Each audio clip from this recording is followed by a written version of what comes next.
November 11 செவ்வாய்க்கிழமை. கடைத்தொகை. காரியத்தின் கடைத்தொகையை கேட்போமாக. தேவனுக்கு பயந்து அவர் கற்பனைகளை கைக்கொள். எல்லா மனுஷர் மேலும் விழுந்த கடமை இதுவே. பிரசங்கி 12:13. சாலோமன் ஞானியைப் போல ஞானவான் யாரும் இருந்ததில்லை. எனக்கு ஞானம் வேண்டும் ஆண்டவரே என்று தன்னை தாழ்த்தி கர்த்தரிடத்தில் கேட்டுக்கொண்ட போது கர்த்தர் சாலோமனுக்கு விசேஷித்த ஞானத்தை கொடுத்தார். யாக்கோபு 1:5. இன்றைக்கு கர்த்தர் நமக்கும் ஞானத்தை தருகிறார்.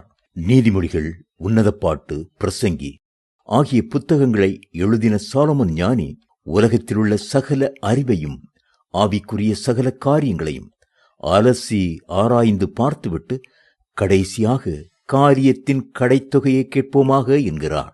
அது என்ன? நாம் ஒவ்வொருவரும் கர்த்தருக்கு பயந்து அவருடைய கற்பனைகளை கைக்கொள்ள வேண்டும் என்பதே.